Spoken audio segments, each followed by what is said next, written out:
미래와 희망을 주시는 하나님이라는 주제로 하나님의 말씀을 증거합니다.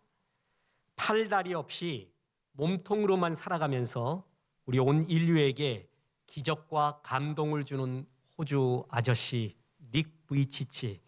그는 세르비아 출신의 신실한 목사 아버지와 어머니 사이에서 장남으로 태어났습니다. 이제 닉 부이치치라는 이름은 절망을 딛고 일어선 승리의 아이콘이 되었습니다. 팔다리가 없어도 서핑에 도전하고 드럼을 연주하고 타이핑을 치는 등 얼마나 재밌고 즐겁고 유쾌, 상쾌, 통쾌하게 사는지 모릅니다. 이 닉 부이치치는 세계뿐만이 아니라 한국에도 많이 알려진 인물이고요. 특히 청소년들에게, 장애인들에게, 좌절과 낙심에 빠져 있는 사람들에게 힘과 용기와 도전을 주는 희망의 메신저, 희망의 아이콘입니다.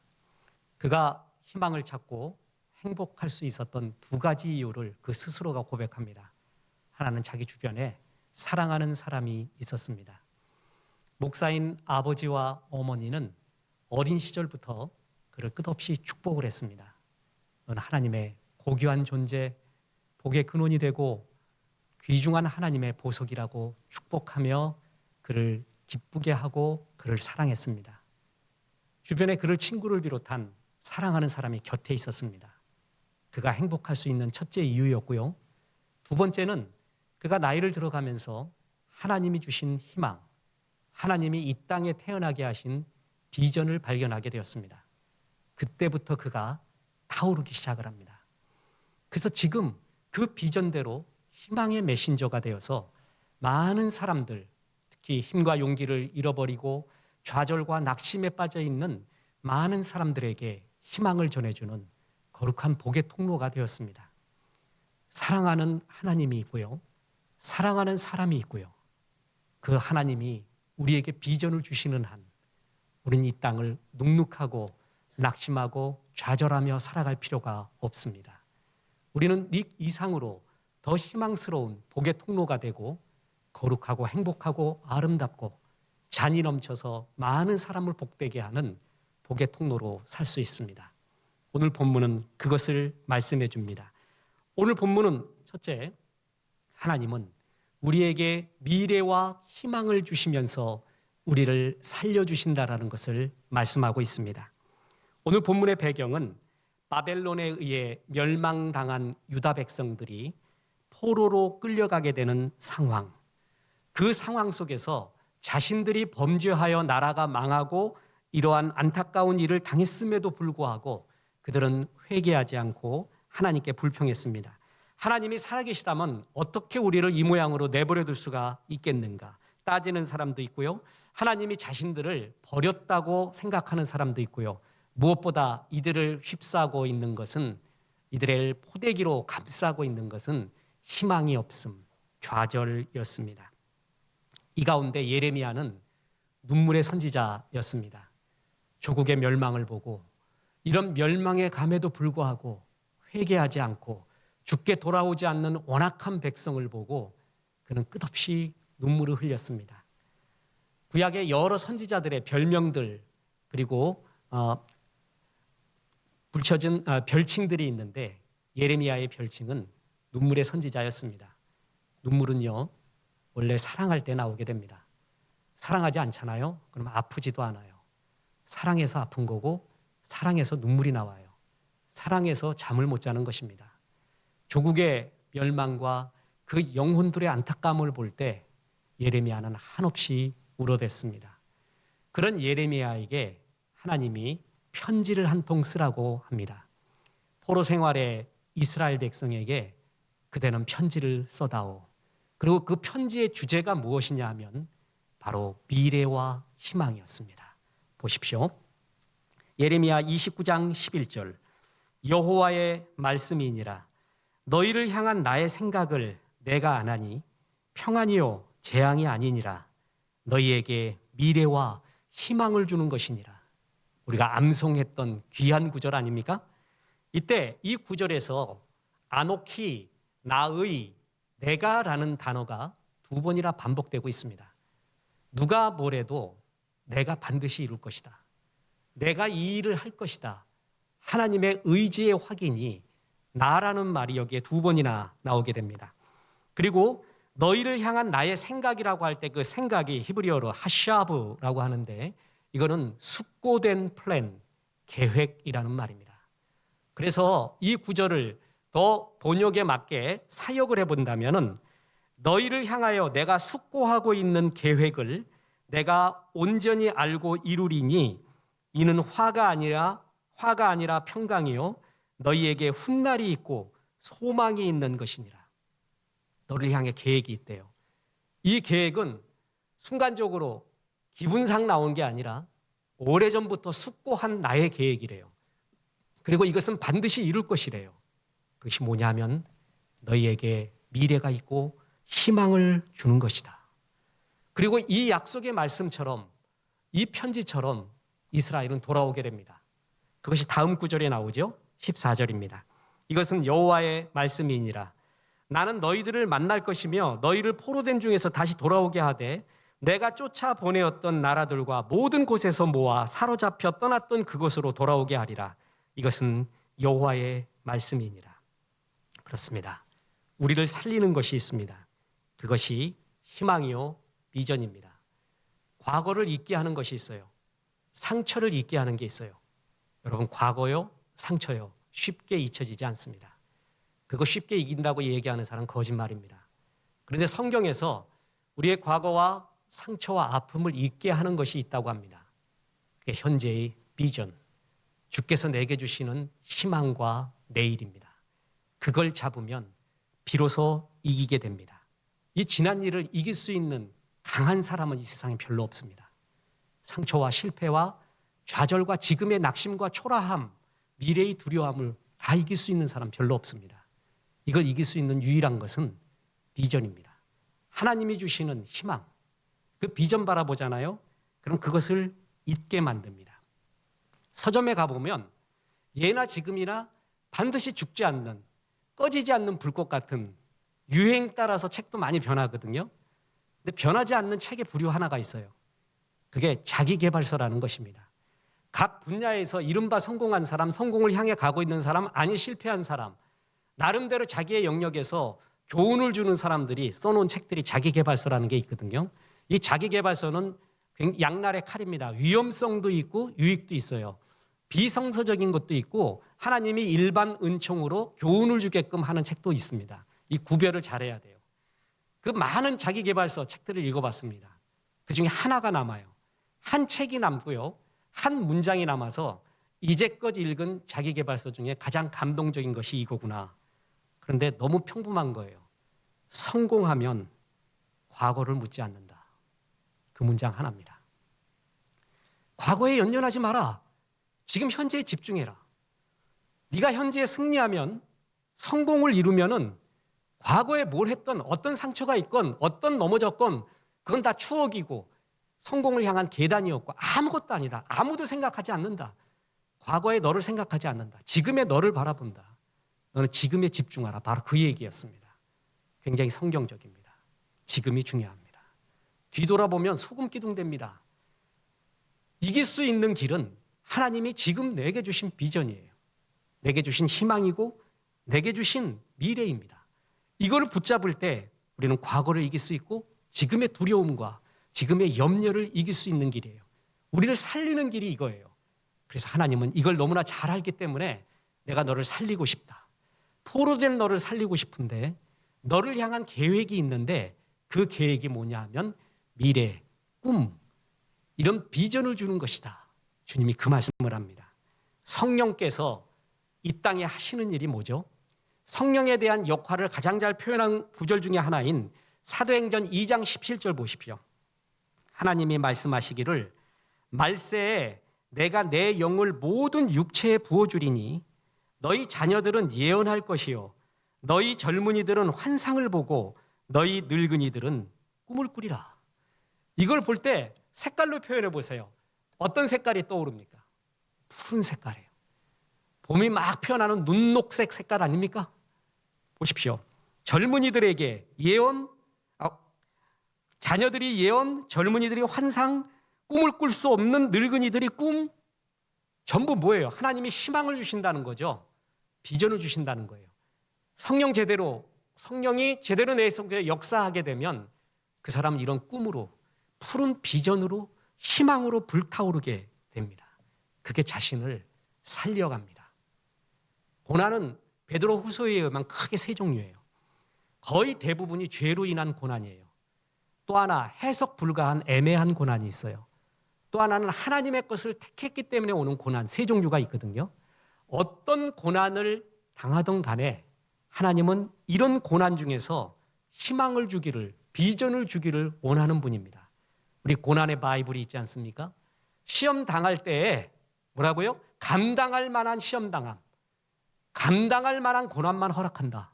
두 번째가 뭐라고요? 시험 당할 즈음에, 고난 당할 즈음에 피할 길 주신다. 이 말씀 굳게 믿어야 돼요. 근데 거기서만 그치지 마십시오. 이거는 소극적 자세입니다. 더 적극적 자세가 필요한데 하나님 고난 당할 때 이 기도하는 거예요. 믿습니다. 내가 감당할 고난, 감당할 징계만 임하리라 믿습니다. 그리고 이 고난과 시험과 테스트와 징계를 당할 때 하나님 피할 길 주시는 것을 믿습니다. 그리고 주님, 이 고난에 주님의 비전이 무엇입니까? 그걸 물어야 됩니다. 하나님이 이 고난 통하여 말씀하시는 하나님의 비전이 무엇입니까? 이때 하나님이 너에게 미래와 희망을 주는 것이라 할 때 그 미래와 희망은 그 고난당하기 전의 미래와 희망과는 다른 그 무엇입니다. 더 고차원적이고 더 영원하고 더 하나님이 기뻐하는 미래와 희망, 하나님은 그걸 주기를 원하시는 거예요.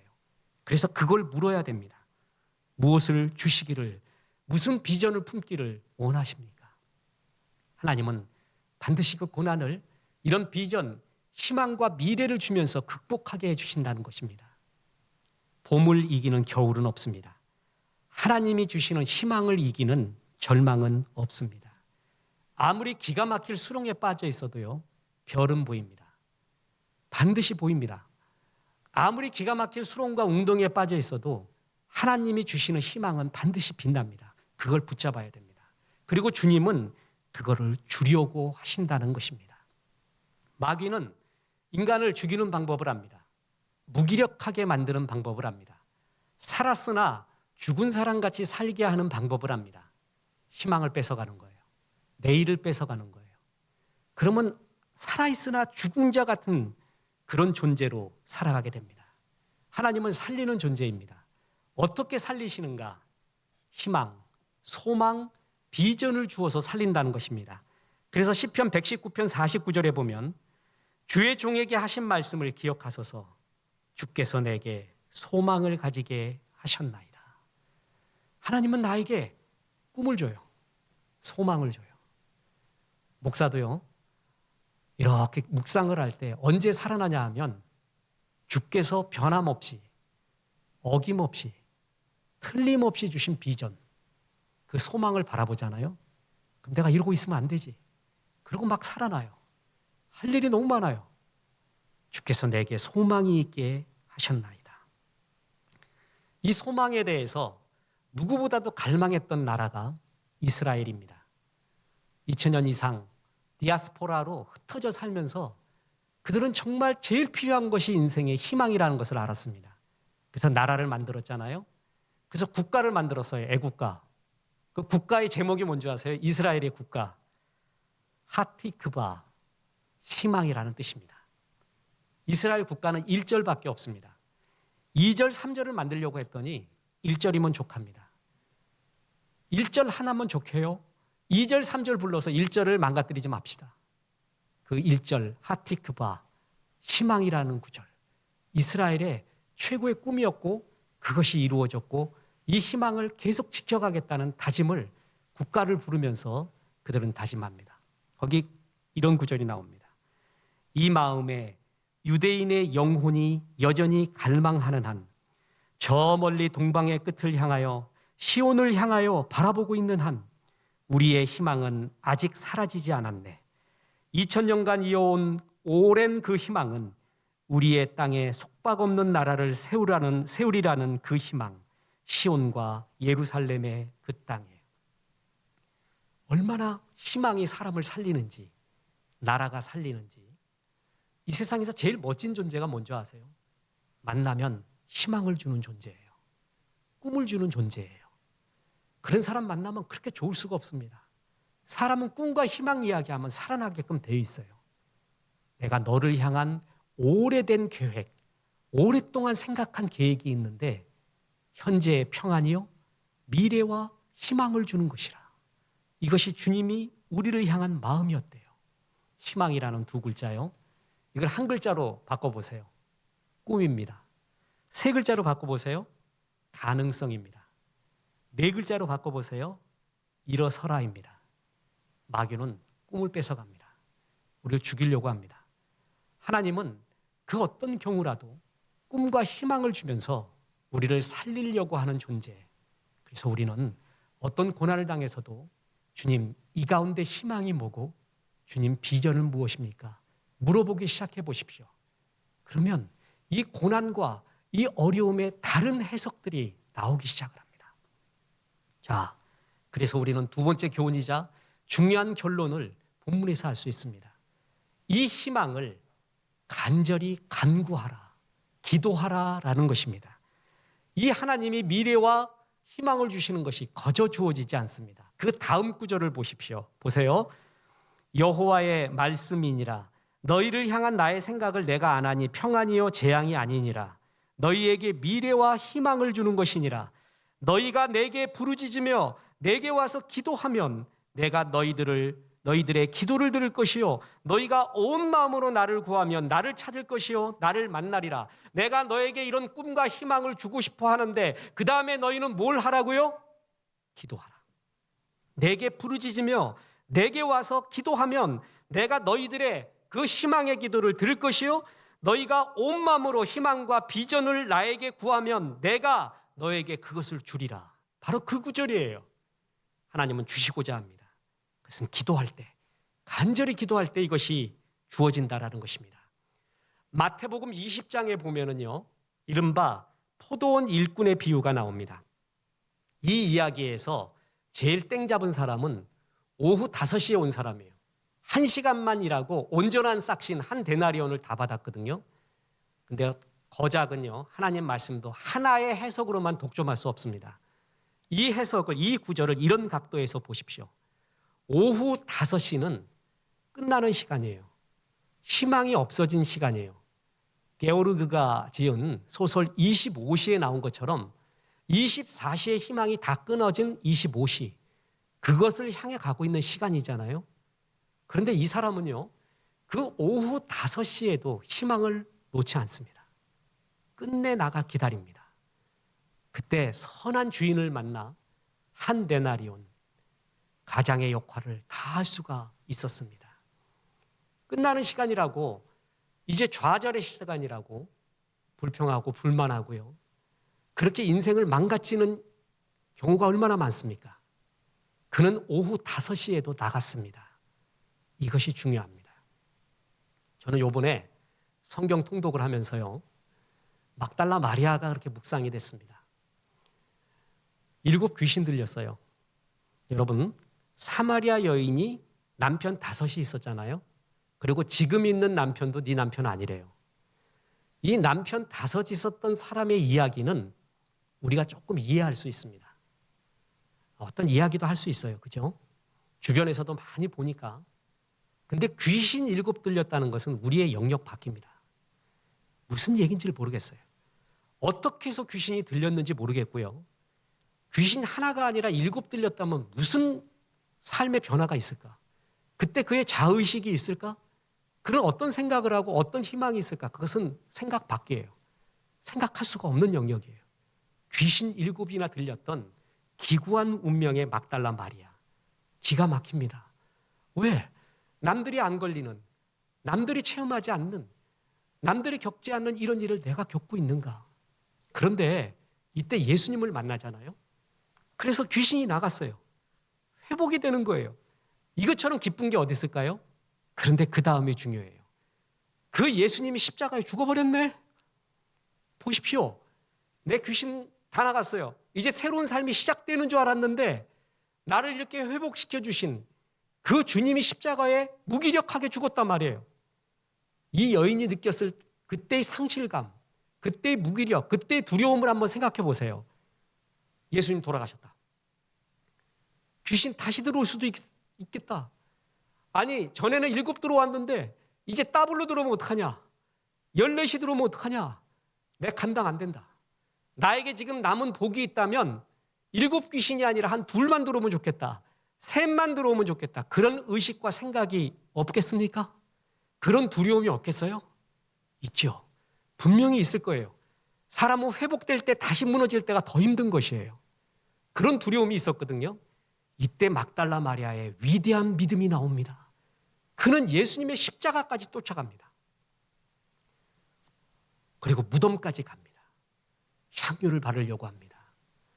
그까지 가요. 이제 희망이 없어진 그 순간, 십자가 무덤은 희망이 없어진 그 순간, 어떻게 막달라 마리아가 예수님이 부활하신다는 걸 알고 영광스러운 하나님의 아들로서 또 새로운 역사를 한다는 걸 어떻게 알았겠어요? 그러나 그는 예수님을 끝내 놓지 않았어요. 십자가까지 갑니다. 무덤까지 갑니다. 향유 준비해 갑니다. 이 믿음의 적극성, 하나님께 간절히 사모하는 그 믿음, 그래서 부활하신 예수님을 만나서 부활의 첫 증인이 되었잖아요. 오후 5시라도 포기하지 않는 믿음, 희망이 다 사라졌는 그 시간 같은데도 결코 주님의 선하심과 역사하심을 놓지 않는 그 믿음, 그것이 그를 힘있게 만들고 역사함을 얻었다는 거죠. 하나님은 우리에게 미래와 희망을 주시길 원하고 있어요. 누구에게나 그걸 원해요. 그것을 간절히 사모하는 자, 기도하는 자, 그 희망을 놓지 않는 자, 그 믿음을 놓지 않는 자에게 하나님이 바로 이런 은혜의 희망, 은혜의 미래를 우리에게 허락한다는 거예요. 오후 5시 끝까지 기다렸던 그 사람, 믿음 위대합니다. 이제 또다시 불행이 닥칠까 두려움과 염려 속에 불평하며 좌절하지 않고 주님의 십자가까지, 무덤까지 찾아갔던 그 막달라 마리아의 그 선한 간절함, 그것이 그에게 부활하신 주님, 미래와 비전을 허락한 하나님의 거친 역사였다는 것이에요. 오고 가는 성도들에게 많이 힘을 주는 구절이요, 이사야 40장입니다. 여러분 힘 빠지잖아요? 그러면 이사야 40장, 41, 42장을 100번 읽으세요. 그러면 그 100번 읽는데도 그때 힘이 안 생기면 와서 안수를 받으세요. 내가 사람인가 다시 한번 쳐다보려고요. 그 이사야 40장에 힘을 주는 구절이거든요. 근데 거기에 이런 구절이 나와요. 40장 27절에 야곱아 어찌하여 내가 말하며 이스라엘아 내가 이르기를 내 길은 여호와께 숨겨졌으며 내 송사는 내 하나님에게서 벗어난다 하느냐. 하나님, 나는 왜 이렇게 되는 게 없습니까? 기도해도 안 되고 뭔가 좀 이 길을 뚫어줘야지 주님이 내가 나갈 텐데 왜 이렇게 막히는 게 많고, 어떻게 나는 하나님 앞에 이렇게 송사되지가 않고 어떻게 내 일은 하나님께 숨겨졌습니까? 주님이 열어주지 않습니까? 그 구절이거든요.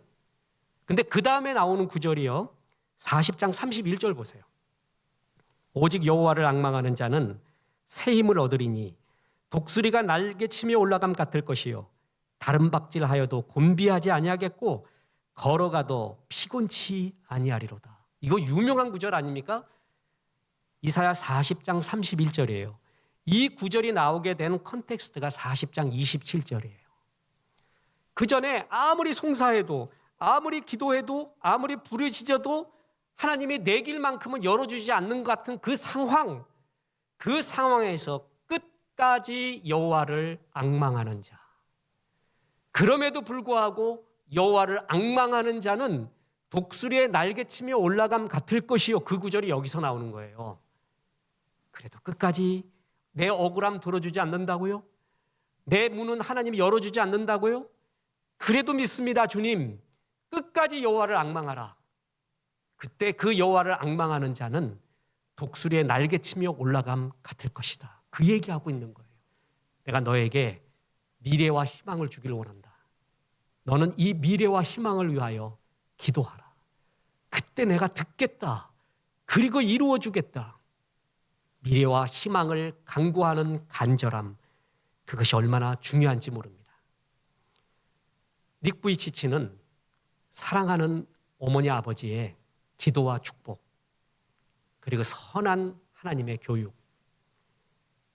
여러분, 세상에 그리스도인이 욕을 많이 먹고 있잖아요. 근데 이렇게 진짜 힘을 주는 존재도 그리스도인 가운데 많이 있습니다. 참 많이 있습니다. 그 대표적인 게 닉 부이치치예요. 그를 살린 거는 바로 이런 사랑하는 부모님, 사랑하는 사람들의 사랑이었어요. 또 하나, 그가 성숙되어 가면서 발견한 비전. 다시 말해서 하나님이 나를 향해 오랫동안 계획했던 나의 희망, 나를 향한 희망, 미래, 비전을 발견하게 됩니다. 아, 하나님이 나를 이것을 위해 이 땅에 태어나게 했구나. 그걸 발견하면서 그는 날아오르고 불꽃 같은 인생을 살기 시작했다고 스스로 고백하잖아요. 때로 넘어지잖아요. 근데 체력이 있고요, 손과 발이 있는 사람은 쉽게 일어납니다. 근데 닉처럼요, 손과 발이 없어요. 그리고 힘도 없어요. 우리는 때로 넘어질 때 그런 생각을 합니다. 다시 일어설 수 없을 것 같구나. 나에게 희망이 있을까? 미래가 있을까? 그거는 손과 발이 없어 본 사람이 진짜 압니다. 힘이 있는 사람은 이걸 몰라요. 근데 그것마저 없어져 본 그런 약한 자, 그런 사람은 정말 느낍니다. 내가 다시 일어설 수 있을까? 닉은 수없이 그런 경험 속에서 하나님 앞에 일어서는 법을 알았고, 이렇게 쓰러져 있는 수많은 사람들을 일으키는 것이 나의 사명이라는 것을 그가 발견하게 됩니다. 그래서 불꽃처럼 살게 됩니다. 그가 한국에 와서도 저런 모습과 저런 영상을 했는데 그때 잊혀지지 않는 게 하나 있습니다. 저렇게 겨우 일어났어요. 얼굴이 막 붉은 점이 생기고 사람들이 박수치고 야단났습니다. 그랬더니 닉이 이런 말 합니다. 하나님이 제게 좋은 은사를 주셨는데 나는 아무 말 않고 넘어졌다 일어나기만 해도 사람들이 감동 먹습니다. 자기에게 주신 너무나 좋은 은사래요. 그렇습니다. 어떤 경우라도 하나님은 희망을 주시기를 원하고 있습니다. 마귀는 그걸 자꾸 뺏어가려고 그래요. 내가 너를 향한 나의 생각을 내가 안 하니 재앙이 아니라 너에게 평안 주는 것이고 미래와 희망을 주는 것이라. 그래서 이걸 위해 간구하라. 반드시 그 길이 보일 것이다. 주님이 약속을 합니다. 그러면 그 약속은 나의 좌절의 경험과 실패의 경험과 아픔보다 더 큰 것입니다. 하나님의 은혜는 우리의 그 모든 경험보다 더 큽니다.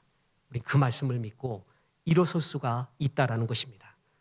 오랫동안에 아프리카 대륙 최남단을 폭풍의 기슭 혹은 악마봉이라고 불렸습니다. 그것에 너무나 휘몰아치는 물결들이 있어서 수많은 배들이 그것을 항해하다가 좌초했기 때문에 붙여진 악마봉이라는 이름이었습니다. 그때 1497년 포르투갈의 항해사 바스코 다 가마가 그곳에 여러 번 도전을 하면서 마침내 그 악마의 봉우리를 통과하게 됩니다. 그리고 어떻게 하면 이 휘몰아치는 이 해로, 이 해안 속에서 안전하게 갈 수 있는가, 해로를 발견하게 됩니다. 그 이후로 그것은 악마봉이 아니라 희망봉이라고 불리게 되었습니다. 바스코 다 가마가 그 희망봉을 건너가 봤더니 그 뒤에는 말할 수 없이 아름답고 잔잔한 인도양이 있었습니다. 아름다운 해변이 펼쳐져 있었고 그 당시 사람으로서 최고의 희망이라고 여기는 인도가 거기에 있었습니다. 희망봉, 악마의 봉이라고 여겨지는 그것을 통과하는 우리 성도님들이 지금 있습니다. 악마의 곳, 폭풍의 곳 같지만 주의 은혜로 그것이 희망봉이 될 것입니다. 얼음장 밑에도 지금도 고기는 뛰놀고 있습니다. 매화는 꽃망울을 터뜨릴 준비를 하고 있습니다. 한방눈이 펑펑 온다고 해도 덮을 수 없는 게 있는데 그게 바로 봄입니다. 절망이, 문제가 아무리 커도 덮을 수 없고 이길 수 없는 것이 있는데 하나님이 주시는 비전과 희망이 그러합니다. 나뭇잎은 강 아래로 그저 떠내려갑니다. 생명이 없기 때문에 그렇습니다. 그러나 은빛 연어들은 강물을 거슬러 올라갑니다. 생명이 있는 존재이기 때문에 그렇습니다. 생명이 있는 존재의 특징은 희망과 비전이 있다는 것입니다. 꿈이 있는 물방울은 천리를 가게 됩니다. 지금 1월 말이지만 진달래는 곧 피어날 것입니다. 진달래는 꽃필 준비를 하고 있습니다. 여러분, 진달래의 뜻이 뭔지 아십니까? 진하고 달콤한 내일, 그게 진달래입니다. 주님은 이 진달래꽃을 주기를 원합니다. 나의 사랑하는 자야, 그렇게 잊지 마라. 너의 고난과 수롱과 깊은 아픔을 잘 안다. 오래전부터 내가 너를 향한 계획이 있는데 그것은 현실의 평안이다. 그리고 미래를 주는 것이요, 희망을 주는 것이라. 넌 이 하나님의 말씀을 놓지 말고 기도하라. 주의 비전을 꿈꿔라. 기도하라. 간구하라. 그럴 때 주의 이 말씀처럼 펼쳐지며 희망이 있는, 비전이 있는 많은 영혼을 주 앞으로 돌아오게 하는 주의 거룩한 사명을 이루는 귀한 백성이 될 것입니다. 고난당하는 성도님, 힘내십시오. 그리고 이 희망봉 발견하시고 주님 주시는 희망과 비전 속에서 승리하시기를 주 예수의 이름으로 축원합니다.